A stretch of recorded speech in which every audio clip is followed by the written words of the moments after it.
All right. Alrighty. Hello, I'm Shaylee Frazier, and my movie is The Matrix. Now, a funny story about this movie.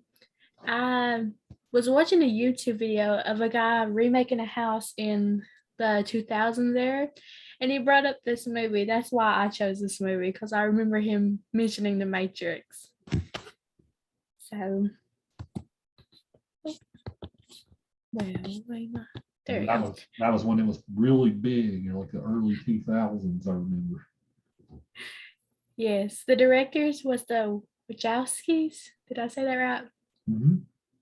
Lily Wachowski and Lena Wachowski. They're sisters, and they have more of their other popular films like Bound Animatrix, which is The Matrix but in anime version.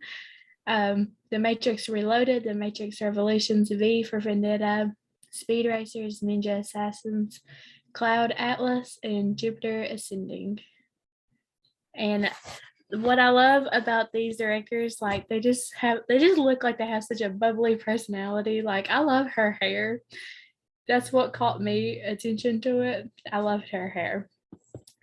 And some of the main characters is Keanu Reeves, who played Neo, and Lawrence Fishburne, who played Morpheus, and Carrie Ann Moss, who played Trinity. And I have 3 slides on the main characters because we had a big group of main characters in this film. I don't really know how to say Oracle. Is that how you say it? I know I've seen it in the movie, but it's just a hard word for me to say. But Gloria Foster played her. Hugo Weaving played Agent Smith. Joe Penatolino played Cypher, and Marcus Chong played Tank. And personally, in my opinion, Tank was my favorite.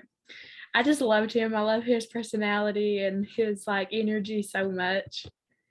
And some more main characters was Belinda McClory, who played Switch, Anthony Ray Parker, who played Dozer, Julian Arahangi, is that right? Sounds right, yeah. Who played APOC, and Matt Duran, who played Mouse. I also loved Mouse too. I loved when in the scene about the girl with the red dress. That cracked me up. Now, some film techniques. I try to make this sound as good as I possibly can, but what I was going by this, how they have high key lighting and low point lighting, is that in some of the scenes you can tell that's more lit up and more meant to be like happier and more bright, positive, and then the low point lighting, like when they went to the underworld and the Matrix and stuff like that, it was more low lighting, and there were more cool tone scenes in most of them, and some of the low lighting points I mentioned here is that when Neo had all the needles and stuff when he first went into the underworld, like when he was reborn and had the needles and they were doing all the experiments and stuff, it kind of had low lighting in it and more of a dramatic long out scene, how they went out towards his body to show everything that he was hooked up on. And the beginning scene with Trinity, how she was battling the cops too. Because when they went up there, they were like, well, your cops are already gone. I thought that was a good scene because it had a lot of fast moving motion, which they got really good at. And when they were on the roof too, it was a highlight point because they were out in exposed sun, so you can tell it was more high and bright. And when she said dodge this on the roof when she shot the agent, which was really a cool scene too. Very iconic moment of her. And some interesting facts about the Matrix. I didn't put it on here because I read it before, that they actually didn't want the Wachowski sisters to film it. That it just kind of suddenly happened. And that the Matrix was originally a comic book, and the unknown city that they were in was actually filmed in Sydney, Australia. And Will Smith and Nicolas Cage both turned down the role of Neo. And the movie was color coded. I don't know if anyone picked up on that, but when they were with the computers, it had a green tint, and when they were not with them, it had a blue tint. So I thought that was pretty interesting. And the settings, I put it's, well, not what I put, but what it is. It's city, and it's a dystopian city. Now, the dystopian city, I kind of put because it was kind of hard to pick a good like setting because there was two worlds. So that's what I kind of try to do for both of them. And like the plot, that it was taken in the year 1999, and it following a rabbit hole, and they didn't know what year it was into the underworld, and they just knew that mankind destroyed it, and between government and men with the robots and the AI and things like that. And they wanted to see what was past the world and see what fate was not allowing them to win. And the awards they won was Best Visual Effects, Best Sound Mixing, Best Sound Editing, and Best Film Editing. And this was all in 2000s. So like Mr. Yeager said, it all kind of peaked in the 2000s. And the themes were man versus machine, man versus government, mind and senses, and free will. And actually, the actors had a study, what was it, physiology, I think, before they went to the, that before they started acting. So they had to know like what actual studies of it was. And some key scenes was the red or blue pill. Which one would you take? That was a really good scene. And on the computer, when it said the Matrix has you, it was a good scene. And all of the scenes with the like screens with the codes, I really liked because I'm just into that kind of stuff. Like when I had all the screens in the underworld, how they all had the codes and stuff, and how he's reading them so fast was very interesting to me. And the elevator scene, which I don't think it gets a lot of attention, but when it caught on fire and they ran through that building through the elevators, that was so cool to me. I loved it. And it all caught on fire. And some important missing scenes was when Neo first goes into the Matrix, where the contrast world is, where they can make anything they want, and how it's plain and bare, and just had that TV. That was a good one. Or when I'm meeting Oracle, right? Oracle. Okay, yeah. Her name's so confusing sometimes. When they went to her house, I liked how cozy it was. It felt like a grandma's house, like so normal and cozy and warm. I loved it. And Neo going into the underworld where he looks reborn was a good one, and how all the parts kind of lined up. And the training and the kung fu and the dojo was really cool. They did really good on that one. And here are my questions. So would you like me to read them one by one and then we discuss it? We can kind of take them piecemeal if you want. So maybe we can kind of dive into them organically here. So very good introduction to the film, Shay. Very nice job. Thank you. Now, I did want to say that the Machowski sisters, they're very interesting directors in Hollywood right now because, well, they used to be the Wachowski brothers, right? So yeah. So of course, it's appropriate lingo to call them sisters now, but before that, they were known as the Wachowski brothers.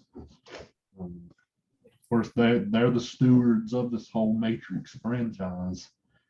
And the most recent film of that came out earlier this year. So yeah. I haven't seen the most recent one. I don't know if anybody else has, but it came out earlier this year in the theaters and on HBO. I never watched it. But there's 4 movies, I think, in the franchise and all now. So very good directors, very innovative filmmaking.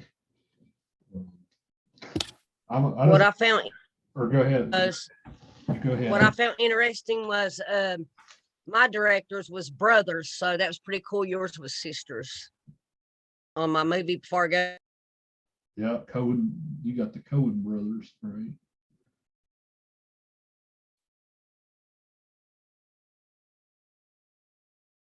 Yeah, I actually didn't know that they swapped genders until very recently. That has nothing to do with their work, but I think they're two very interesting people. So, Yeah, I was reading on that when I was researching the directors.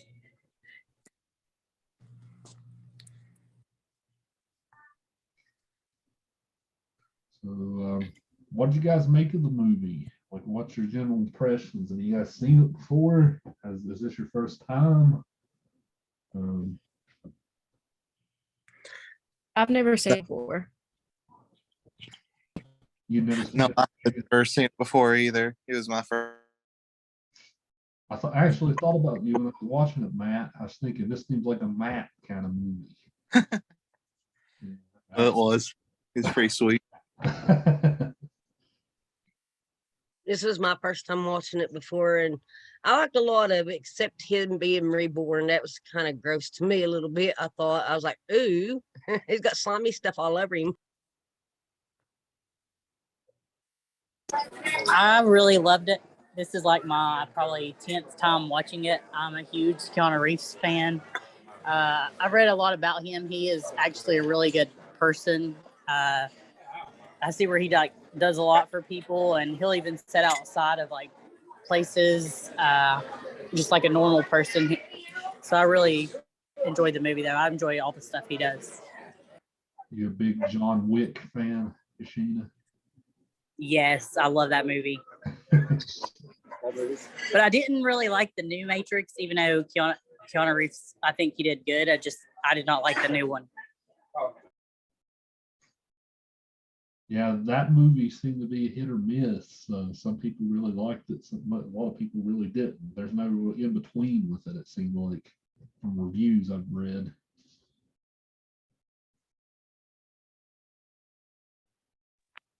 This was my first time watching this movie, and at first I didn't really understand. And I like the part where he was sat down and he's like, I got a suggestion or something related to that. And he's like, the middle finger. I thought that was funny.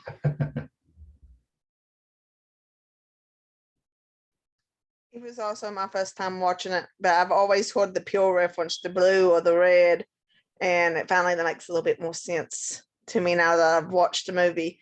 But I've always seen that Matrix scene on the rooftop, and it was finally seeing it like actually in the movie and just not like people just making their own versions of it. It was a pretty neat scene when like he leaned back and missed the bullets and stuff. This was the first time I saw it either, and honestly, I was so confused the whole time. Just by the plot, Madison. Yeah, by the plot, and I was like, is it real? Is it not real? I don't know.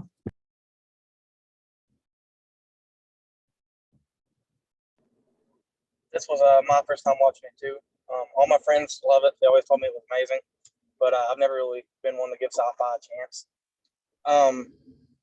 When I was watching it, I was kind of like, wow, this is 23 years old. And, kind of holds up still today better than most movies do. But I thought it was amazing. I was kind of surprised, to be honest.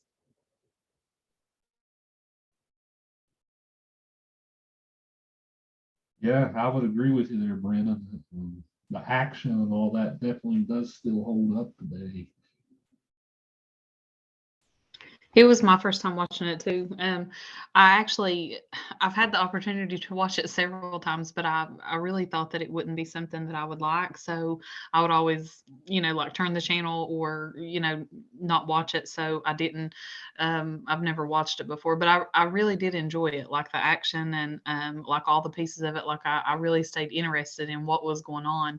And I didn't think that I would. I thought that it was going to be something that I would have to force myself through to watch, but I didn't feel that way. Like it kind of like hooked me. The plot did, and like a lot of things that everybody else has already mentioned, like certain things that they would do, and it would kind of like leave you hanging, like, you know, wanting to see what was going to happen, like the part with the peel and how it affected him in the Matrix, and like when the two of them were, I guess, kind of like fighting, you know, doing the I guess like the martial arts, fighting with each other, when he went to see Oracle and waiting to see like what she would say to him. So there was a lot of parts that was interesting to me, and I really didn't expect it to be. Good. It seems like the class as a whole hadn't really experienced it before, other than Kashina. So good. This is my first time watching it in a long time, so it's almost like watching a brand new film. It's been so long since I've seen it. Shay's got some good questions here to kind of get us going. The Matrix is a movie that, like, people who enjoy philosophy really enjoy the Matrix usually. Like, there's entire books that you can get, like The Matrix and philosophy and stuff like that. There's all kinds of big ideas in the movie. I know that Stacy, Kashina, you guys were in my lit class before, and there's themes in the movie like free will versus determinism. Right. Remember, we used to discuss that theme from a religious point of view, like with Paradise Lost and stuff. But here we have the idea of freedom of the will versus fate. You know, in this more sci-fi sort of context, we're all part of this computer simulation. So yeah, this is definitely an interesting theme. This kind of idea that goes back in philosophy a long time. Famously, in the 1600s, there was a philosopher named Rene Descartes. Rene Descartes. If you guys know math class, you guys know the coordinate plane in math class, like the X axis, the Y axis. Descartes actually the guy who invented that. But he came up with this idea saying, how do we know the world's real? Right? How do we know? How do we know we're not just like living in a dream? Or how do we know we're not puppets being controlled on a string by some higher power? And if you guys have ever heard the phrase, I think, therefore I am, that was his answer to that sort of dilemma. Like the fact that we're able to think, therefore we are. So in Latin, they call that cogito ergo sum. I think, therefore I am. But that was Descartes' answer to that question. Like, how do we know we're not living in this like made up world, right? How do we know when the world is? How do we know the world and our experiences of the world are real? So, because if you think about it, our senses are really the main way we encounter the world, and our senses aren't very good, right? Sight, smell, taste, all the different senses aren't really enough. Most of the time, our senses will deceive us. So, this is a question that's bothered people for hundreds of years. And the Matrix definitely plays on this idea of fate versus freedom. Of course, our hero Neo here is fighting for freedom, right, in a world that is otherwise dictated by fate. So I don't know. What did you guys make of these big ideas about fate versus freedom? I think his life was determined by fate, but which fate he chose. Like when the computer told him to follow the white bunny, he saw the white bunny on the girl's arm, but he wasn't going to go at first until he saw it, and then he was like, "Oh, I gotta go." So it was like his choice, I feel like. I agree. There's so many times now that you see that, like you're the Messiah character, like Dune to be an example, but you always see these characters are told from a young age that they are, and they kind of have to fit that, mold. But I found it really interesting that Oracle kind of told him he's not. And I was like, oh, okay, so he's not. So what's he going to do? And then it turns out he really was. So it's kind of like a trick just to make him, see his full potential, which I like that. It's a little different. And yeah, I think it was his choice in the end, which pill he took, which decided his fate. And now he's kind of at a point where he has to follow through with it, I like that.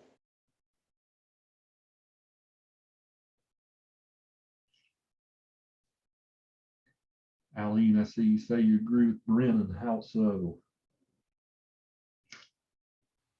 His explanation was way better than mine. I couldn't have explained it any better, is how I know to put that. So Brennan's pretty much saying that we still have fate, right? But even though fate is there, that doesn't necessarily mean that we don't have freedom, right? Am I summing up your argument there, Brennan? Yes. Yeah, that's whenever you talk about religion, this is even in like Christian theology and stuff. This is a big problem that came up in religion. I don't know if you guys know a lot about Christian theology and stuff, or what type of Christian denomination some of you guys might go to. But back in the 17th century, there was a theologian named John Calvin who came up with this idea, right? He says that God is all knowing, God is all powerful. Therefore, God knows, because he is all knowing, he knows who's going to be saved and who's going to be damned, right? Before you're even born, right? God exists outside of time. So God knows the trajectory your life is going to go in before you're even born. So the idea is, like, our lives are, in Calvinism, our lives are already decided before we even live. So even whether you're going to go to heaven or hell, right, that's decided before you even live. Like Calvinists call that grace, right? They say they actually came up with this number of like only 144,000 people in all of history or something are actually elect, who are people who are going to go to heaven. So I think today, modern day Presbyterians are the ones who still subscribe to Calvin. But the reason why I brought Calvin up, Brandon, your point kind of reminded me of him, because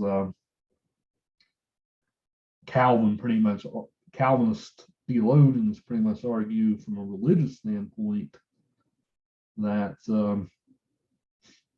just because God knows what you're going to do with your life doesn't mean you don't have the freedom in your life to make those decisions. Right? God knows what you're going to do, but that doesn't mean that you don't have the freedom to do what you do, if that makes sense. So your point kind of reminded me of that idea.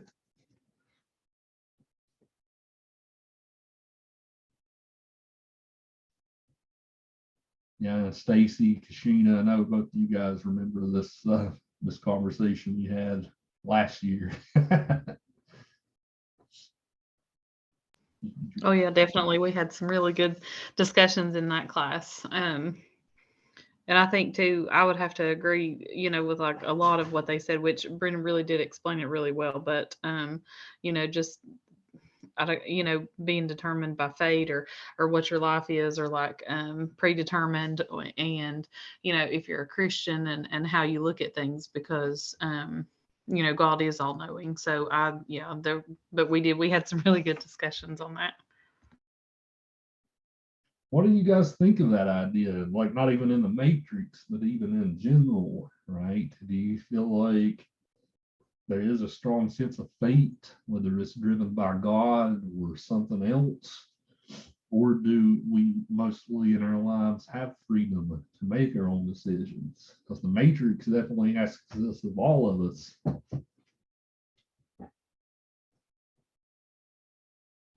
I definitely feel like things happen for a reason, if that makes sense. Like not really fate, but like kind of happen for a reason. Like you either have like if something happens and you have two paths you can go now, so you can make the right choice or not make the right choice, which no one really knows what the right or wrong choice is. Just kind of all they all play its cards. Just kind of living your life, Yeah. Right. So Shay, your argument that sounded kind of Calvinist there in a way, right? God has a plan, right? But that still doesn't mean that you don't make your own decisions. So,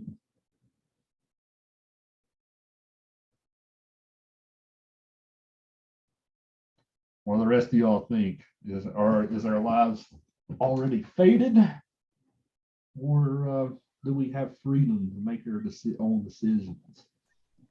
I believe that there is a little bit of both going on. Like, I think when we're born, we have our path that we're kind of picked to go on, and in the end, we're going to be there. But the thing is like we make our choices, and we learn from them, and I think that's kind of the point. Is like we know where we're going to get to, or God knows where we're going to get to, but it's kind of our decision to kind of get there, and we keep making our own decisions and learning new things every day, which is kind of what I always love about, just living a little bit. Yeah, I think God gives us our paths, but it depends on us to actually get there. If you know what I'm trying to say. Right. I read this. I seen it somewhere. It's like it's not who you're born. It's not who you're born to be. It's who you choose. It was on Harry Potter or something. It's like it's not who you're born to be. It's who you choose. So you're more of a free will advocate here, Jules. Yeah. I like to believe in karma. Like, people do bad things will happen to them. But I don't know if maybe I've just seen the bad parts of life and stuff, but I just don't see sometimes people getting what, maybe it's in the afterlife. I don't know. But I think we make our decisions. Yeah, there's some things we can't help, like, with genetic stuff, if you're born with like some certain disabilities, there's certain things or accidents happen. I know there's some stuff that you can't help, but I think we make our own decisions. I really think it's all fate, not fate. It's all decision, not fate. Right.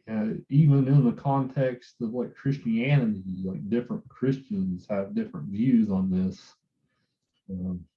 Like Calvin, he has his own school of thought, but like if you're, for instance, a Roman Catholics can believe in complete free will, right? And they think that if our lives are predetermined, what's the point really, right?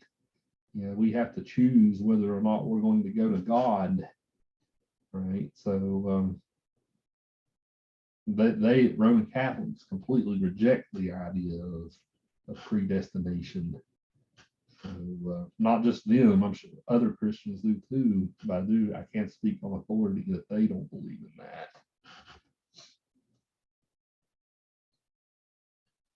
Yeah, with that, it's kind of what I put one of my questions. Like maybe our lives would be different if we knew our ending. Like if we knew where we were going, maybe if it would be different or not different. Yeah, your last question there.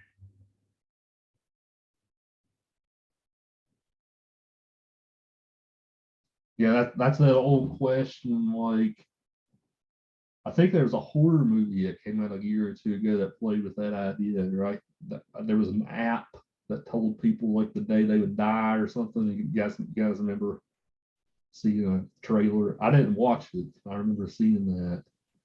Like, I remember that. Yeah, I do too. Whenever I saw the trailer, I remember thinking like, oh, okay, so it's like The Ring without a phone call. So I didn't watch it, but I remember watching the trailer and thinking it was a neat idea. the Ring, but on phones instead of VHS, right? That's what makes The Ring such an effective movie, because the old VHS tapes are kind of creepy. So, yeah, like if you knew, let's say like you knew like what day you were destined to die or something, right? Would that change the way that you live your life?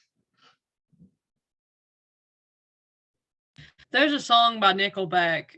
I know Nickelback. But it's if today was your last day, you know, and he's just singing about this. I don't know. That's what that got me thinking of.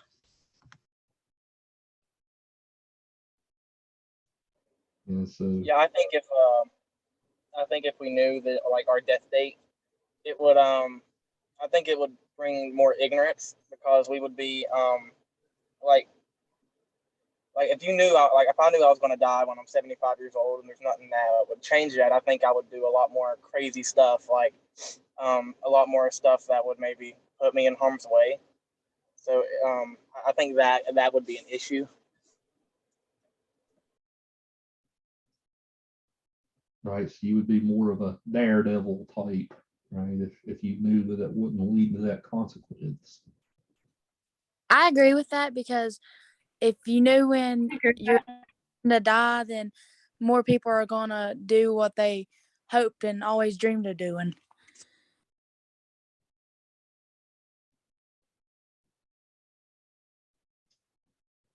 Right, so might as well go skydiving, right? I know the parachute will go. I agree with that.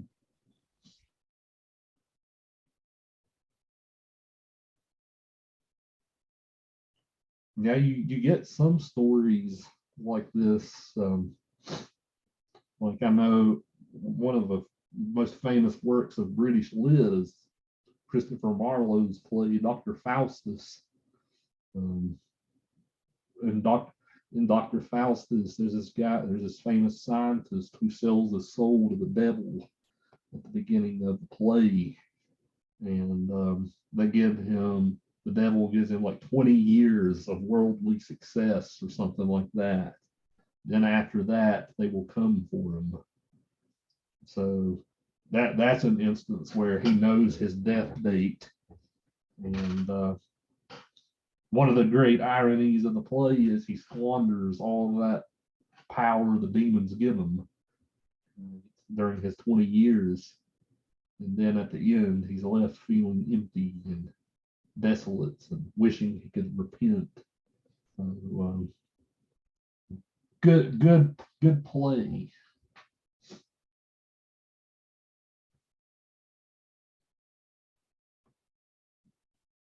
So the things we discuss in this class, right?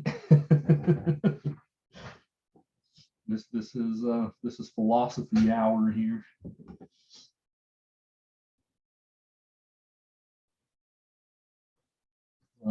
If we get back to the questions, one thing I want to ask you guys about this, your question about props, Shay, kind of reminds me of some of the special effects and stuff in the film. The Matrix is especially well known for these fight sequences, like with the slow motion bullet time, right, where like Keanu Reeves sees the bullet coming at him slowly and he can dodge it and all this stuff. So yeah, the movie is very famous for these special effects. If you guys remember back in the early 2000s, most action movies copied the Matrix. Like all of them for a while seemed like they were doing the slow motion stuff. And of course Wachowskis had to do that in the editing process, right? That's where they added those effects, was in the editing process. So you can kind of imagine how weird it probably was to film this stuff, and then how they had to use computers and whatnot to edit this. But what did you guys think of the editing? Do you think that's part of why it holds up? That's definitely the big distinctive factor in this movie's style. This movie is definitely stylistic. So what's your guys' general thoughts on the editing, especially? I think the editing is fantastic, and it's funny because I never watched this movie, but I've always thought that the end battle at the beginning, or at the end battle of Spider-Man from 2002, is one of like the most brutal things ever in a comic book movie, and it uses a lot of slow motion techniques. And after watching this movie, which came out like 3 years prior, it kind of makes sense because that was the rave right after that movie came out. So I guess you kind of gotta give Matrix props, because without that, we might not have had a lot of really cool scenes in other films. And I think the editing is pretty amazing, especially the end when the bullets are coming at him and his time just slows down. I thought that was pretty sick. Yeah, the special effects and stuff in this movie are very incredible, especially for its time. Like I think one of my favorite shots is like the scene when he's in like the pod when they're first tracking him down, or what was it? I don't know how to describe it. Like when they showed all like the humans in the right in the pod. Yeah.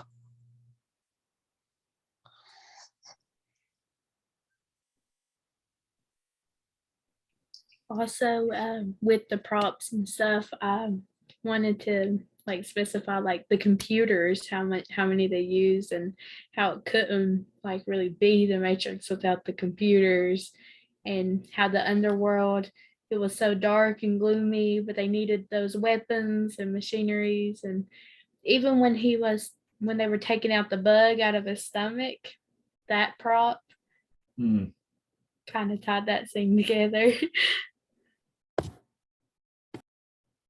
Yeah, you even get a little glimpse into the past here with the props, right? Those big clunky computers from around the year 2000. Computers have come a long way since then. Yeah, I remember my Windows 98 computer from way back in the day. So maybe that just goes to show you how old I'm getting. You guys probably grew up with what, Windows XP? Is that what you guys mostly grew up with, or one past that? I remember my mom's old computer. It'd take forever to load up. I remember going and playing games on it and stuff, and it'd be like, it takes so long. I'd be in there for like 6 hours just playing a game that probably take 15 minutes now. Yeah, but I remember.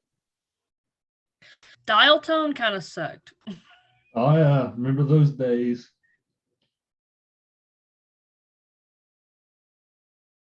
Yeah, you guys be lucky you didn't have to live through the dial-up internet days. I was just getting ready to say I remember the dial-up when I was in school. I remember once we to come in. I remember even writing my papers at home because we didn't have a computer at home until like much later. And I think like on a word processor at home because we didn't have the computer at home. But then once we did get the dial up, like how you could hear it like dialing the number, and then you'd have to wait for it to make that.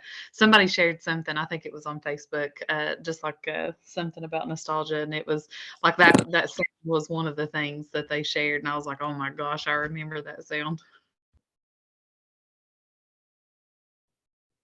I think I was like when I had dial up, it was like maybe 11 years ago, and because we still had it, and I was like, and like people talk about it, and I'm like I had that, and they're like, how do you even have that? I'm like, I do.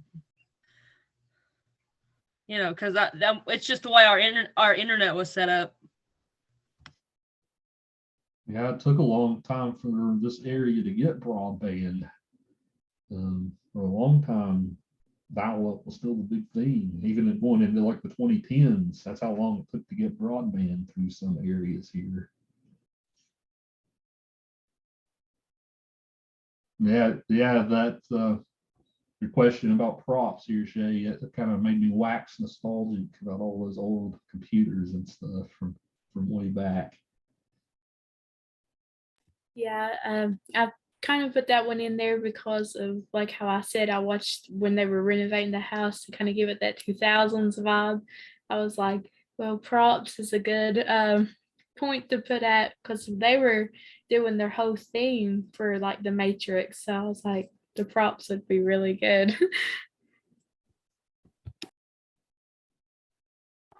I also, not props, but I really enjoyed the soundtrack. Rob Zombie, the Dracula song is one of my favorites. I really like Rob Zombie, so I feel like that song kind of gets you pumped in that song or in that part. So I really enjoyed the soundtrack in the movie. I thought about that song when I was watching it because I didn't realize that song goes that far back. I thought, for some reason in my head, I thought that was one of his more recent songs, but no, it goes way back. Yeah, it's one of my favorite songs. I think I should make it laugh around.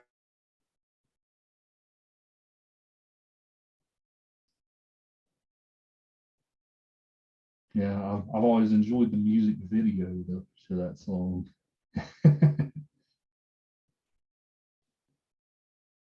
Yeah, that one. Yeah, Rob. That one. Sorry. I was going to say that one stuck out to me. But did you notice any other songs in the movie, Kashina, that stuck out to you? What was it? I couldn't hear you.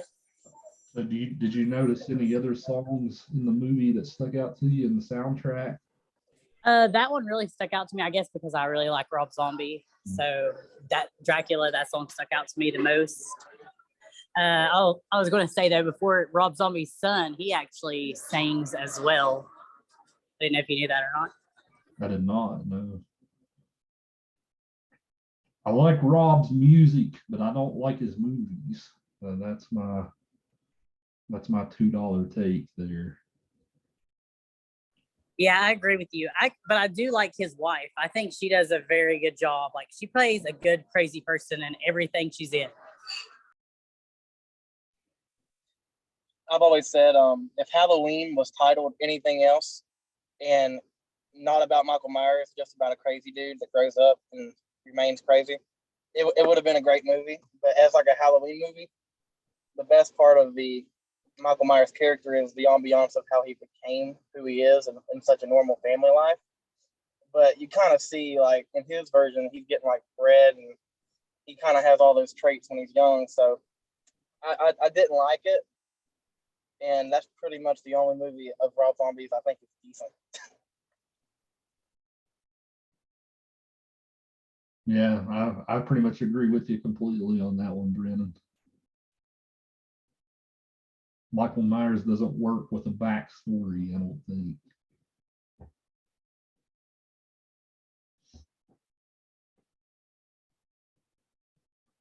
So yeah, what about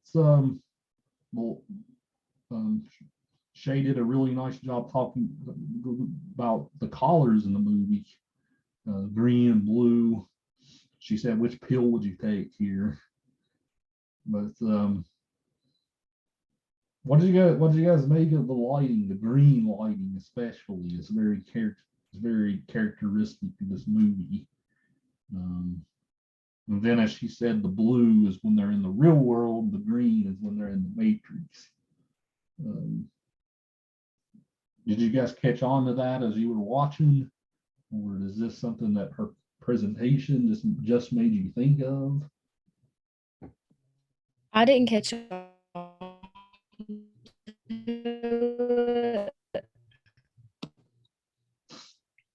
Nah, I hadn't even noticed it either.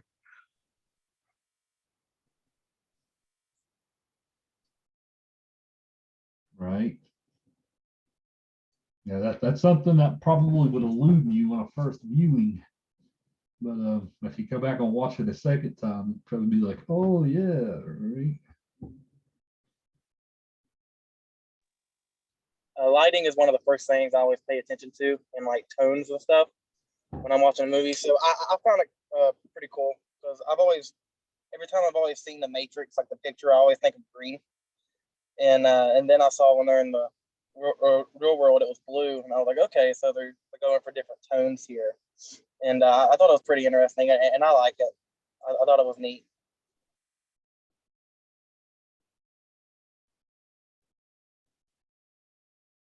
Even unconsciously, if you don't think about it, right? Even unconsciously, it kind of helps you.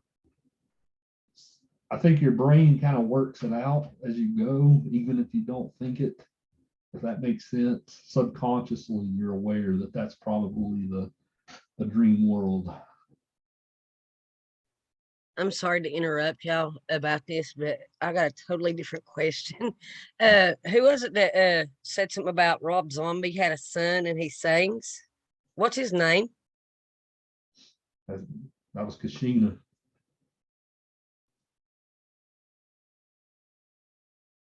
Hold on a second. I can't think of his name off the top of my head, but his music is good too. My husband was walking by and he just all of a sudden said, he's got a son. I didn't know that. What's his name?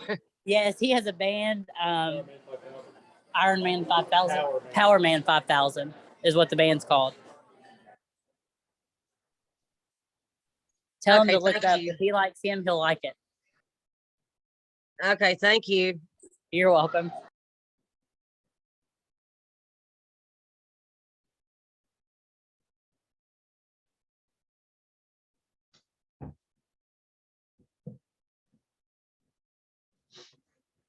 We were talking about lighting, right? Green, blue. So any other thoughts on the lighting?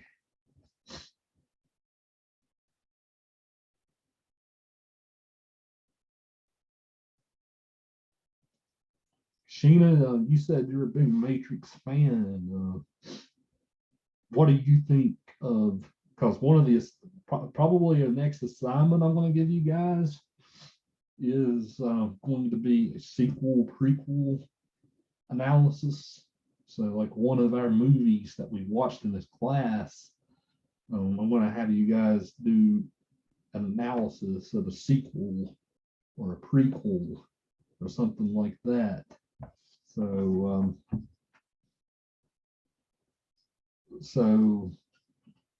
Sheena, I'm especially curious to know what you think about the Matrix sequels. To me, like, I love the Matrix. So like when I first watched this, it was really good. And I haven't seen any of the sequels yet, not even the one that came out in 2021. And I just hope it isn't like too drawn out, too overdone. Because it was so good as the original. I don't want it to be like too drawn out for so long and get kind of bored with it. I think that's exactly what happened to me, Shay, when I watched them. Like I didn't make it all the way through the trilogy. I think I wound up like halfway through the second one or something. Then I was like, okay, yeah, I've got the idea. But even so, that doesn't ruin the original.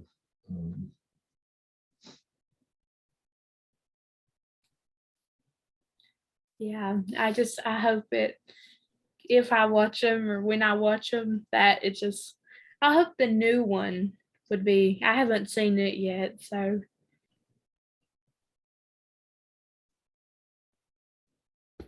Also, with my question with the which pill would you take, I wanted to emphasize like on it too when I was going to present that when I was going to ask this, if like, if you did take the blue pill, would you think there's more to the world, or if you take it, would you be disappointed if there wasn't, or if there were? Or how would, because I'm a big philosophy person too.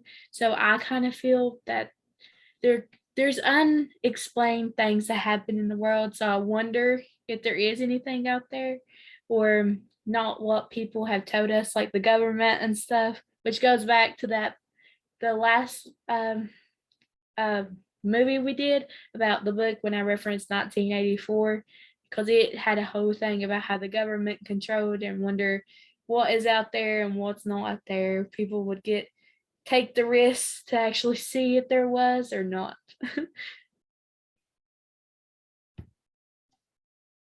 That's a good question, Shay. Like, to kind of sum up your question there, you're pretty much saying, would you want to know, right? If there is something deeper like this, right? Would you want to know, or is ignorance bliss in this case, right? So, would you guys be content being ignorant about being in the Matrix, or would it kill you to want to know, right? Why would you take the red pill, Alan? I don't know. I just try to see what goes on, I guess. I just said, oh man, I just take the.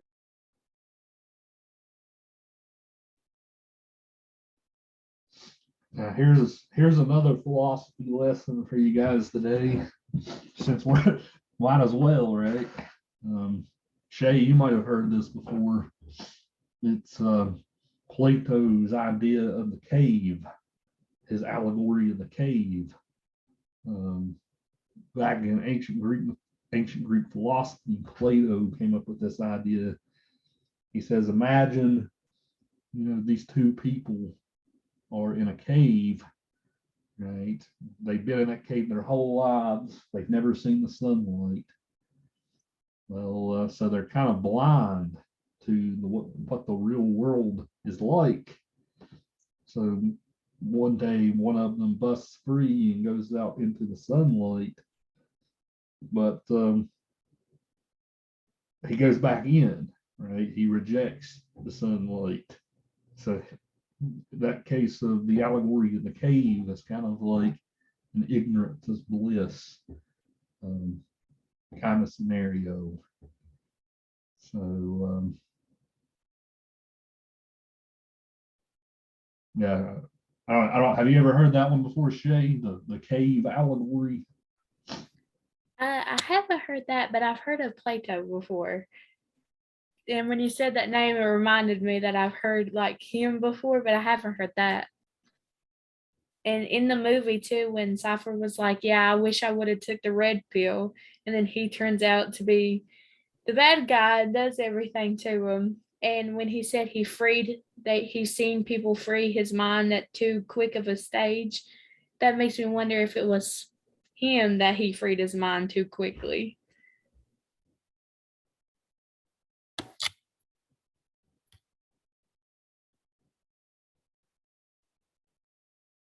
How the rest of you guys answer Shay's question here?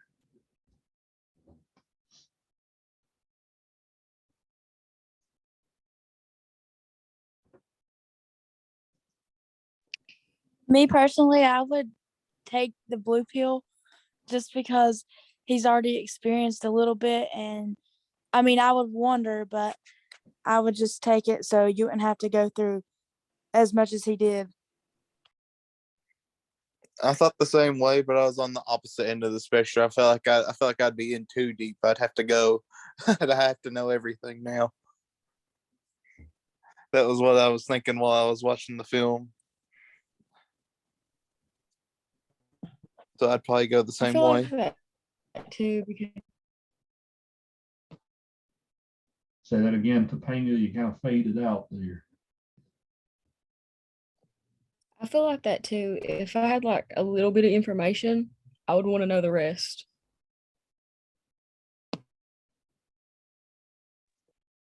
I would have completely took the red pill, no questions. I can't be, and I'm one of these people. You give me a little something, I'm Googling. I have to know every single thing inside, outside. I can't just know a little bit of something and be ignorant and no, to tell me there's something I don't know, I have to figure it out. So yeah, I would probably take the red.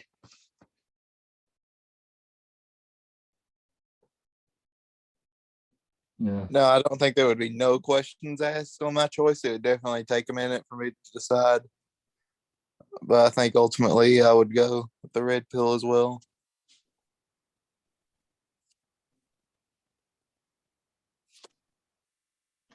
Yes, it seems like we've got a class divide here between blue and red.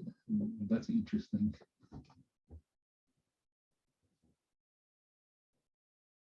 I wish they had like a third option so you could just see a little bit, but not too much, but not enough to not know. If I was going to answer your question, Shay, I would have said 10 years ago, I'd have probably took the red pill.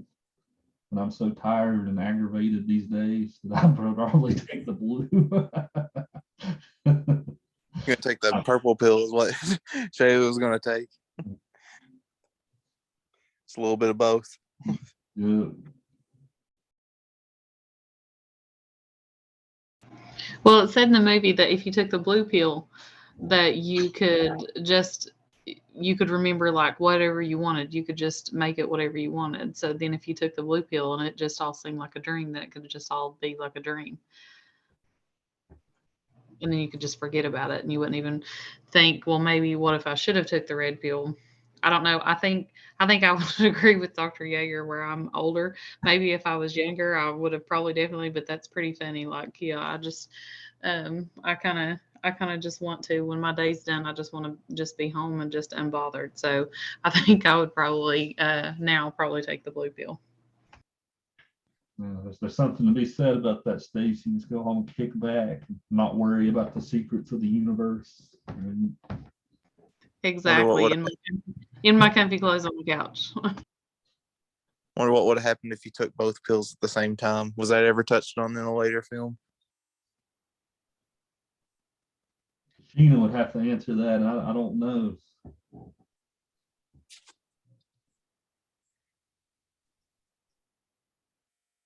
I'm sure it has been, Matt. I'm sure it has been.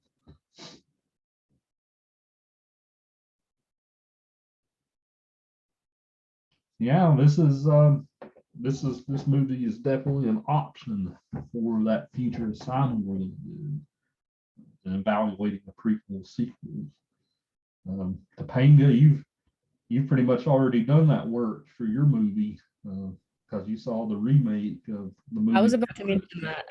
Yeah.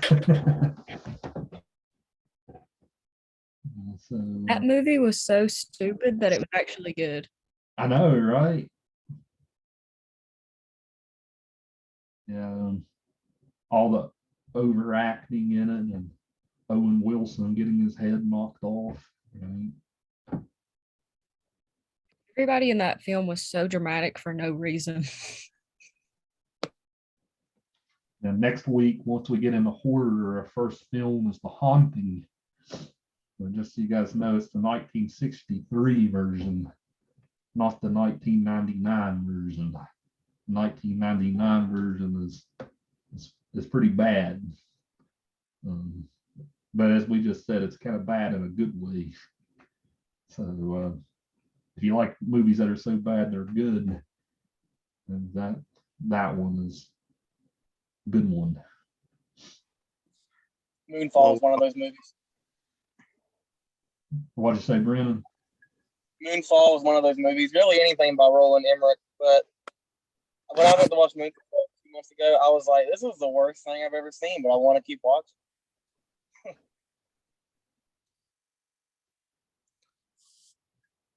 Yeah. Well, we're off topic.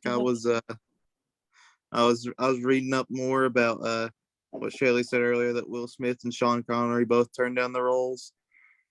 But I was reading up that they turned it down. Will Smith in favor for Wild Wild West and Sean Connery for Entrapment, which I think Will Smith especially probably regretted later on in life. Sean, I just thought that was funny.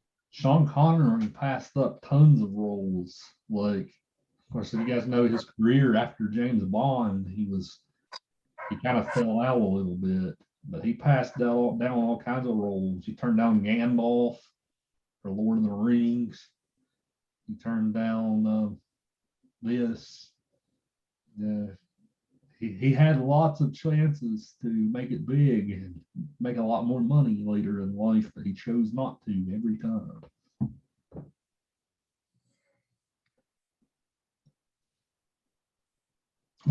Speaking of which, we're already off subject. So, what did you guys think about all the Will Smith drama that happened at the Oscars? OMG, that was crazy. It was hilarious. I don't even know what happened. He made fun of kind of like Will Smith's wife because she's bald. Right. I think when I first saw it, I thought it was staged because the Oscars isn't really the biggest television event of the year anymore. But the more I paid attention to it, I was like, you know what? I mean, after all the drama that he's had with his wife the last 2 years and everything going on, maybe it was just his breaking point, you know? And it's kind of sad because it was the same night that he won the Oscar that he's been trying to get since Ali in like 2000. So it kind of sucks, you know, for him and then for Chris Rock too, because that's going to be with him forever now. Yeah, I wasn't even really mad at either of them personally. I just thought it was hilarious that it happened. But yeah, it would be terrible if he ends up losing his award because of that after working so long, finally getting it, but he lost his temper and just loses it all because of that. It caught me by surprise because he was laughing at him at first. Yeah, I think his wife gave him that look. He kind of knew. Yeah, I was wondering if she got in his ear or something. I wouldn't even know the Oscars happened if it wasn't for that. You know, the sad part is I'm your teacher, and I didn't even know they were on. So we're on the same page there, Shay. Yeah, it was probably the best thing that happened to the Oscars, and in a way, I'd maybe even say for Chris Rock because he's kind of dwindled in popularity in the recent years. So I heard that his ticket sales like skyrocketed after the incident. Yeah, he did his first show last night to a sold out like crowd of like thousands. There's that Sad that he wasn't meaning to offend Will Smith's wife or anything, but he didn't know that Will Smith's wife had some kind of a condition to where she had to shave her head bald either. Yeah, there's that old saying, the only... Maybe it was publicity. It kind of makes you wonder if it was a work, right? Yeah, that was one of my first thoughts. But then the more I watched it, like, no, that's a pretty real slap there. I don't know, unless Chris Rock was just willing to take one for the team. I mean, if he's going to lose his Oscar, he might as well should have just decked the guy, right? Instead of slapping. In a way, I don't think that was a setup because the shock on Chris Rock's face saying that Will just smacked the shit out of him. I thought that was kind of funny on that part because he was like, oh my God, why'd you slap me for? What'd I do wrong? But he got to realizing later that his wife had a condition and he Really shouldn't have said what he said. Kept going.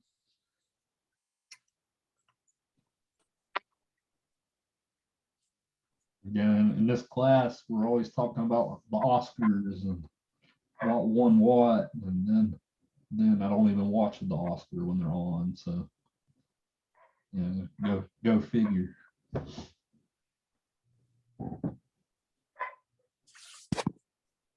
So let me real quick write down everybody who's here today. Shay, you did a very nice job. You should talk more in class, Shay. You had some good stuff. So I enjoyed your presentation. Thank I you. enjoyed it too. You done really great. I thought you done the best presentation so far because I'm like, oh wow, she's really into this movie. I love how she's acting, and you made everybody feel all pepped up about it. Thank you. I always feel like I'm going to interrupt someone when I turn on my mic. So try to type it in the chat and then don't really get my point across when I type out stuff. So it's easier for me to talk. You did very good. So, never be afraid to interrupt anybody in this class. We interrupt each other all the time. Yeah, I'm worst at it.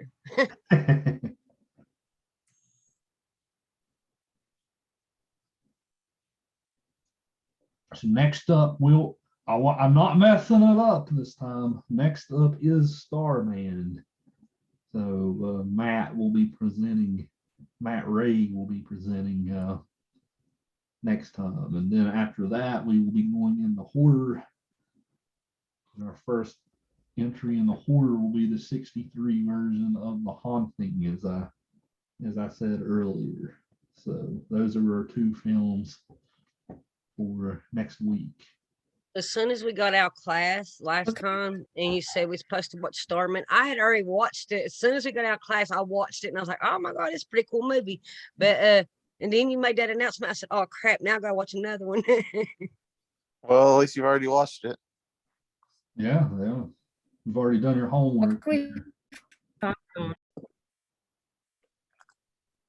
And thanks, Shay, for reminding me on email, because yeah, I was completely oblivious. I think it was either Shay or Matt, one of the two, who wrote me like, "Isn't it Matrix on Thursday?" I'm like, "Oh yeah." So, Is Starman streamed on anything? Yeah, it's on Tubi. It's a free streaming service with ads. You can download. I don't know how many ads there will be in it. I don't use it a whole lot, but I have it. It's on there. I already checked. yes, if you got a smart TV or an Xbox or something like that, you can download Tubi and watch it there. I've been trying to find almost all of our movies before we actually get to it. And the one that I cannot find is Us. That's a very recent movie, Alan. You should be able to find that real easy. I tried and it's not coming up on much of anything. You can rent it on YouTube. It says it's probably not very many other options. It doesn't look like.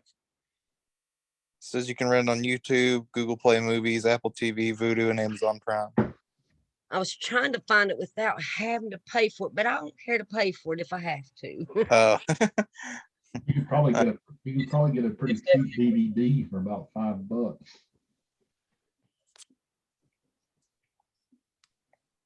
It's worth buying. It's a good one. Yeah, I liked it when I saw it. I was like, oh my God, this is creepy. I love that movie. His new one's coming out in July. I'm pumped for it. The new Jordan Peele film. Yeah, it's called Nope. It's about farmers, and it's kind of like Signs. It's what it looks like.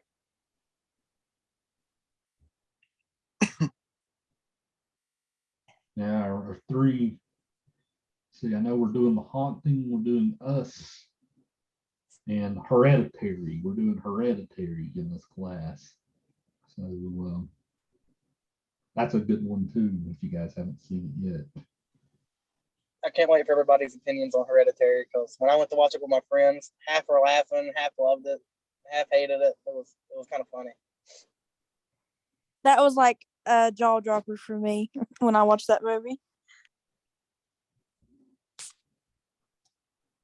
Yeah, it's a pretty scary one. So looking forward to horror is my favorite of all of our units.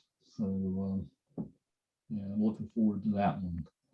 I do usually do more horrors in the fall semester than I do the spring semester. So you guys would have got like 3 weeks of it in the fall semester. I wish you would have done more horror movies. I love scary movies.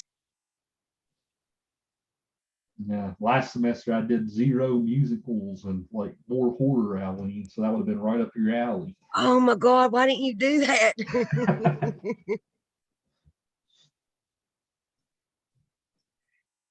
All right, guys. So very good class. We'll see you guys next week.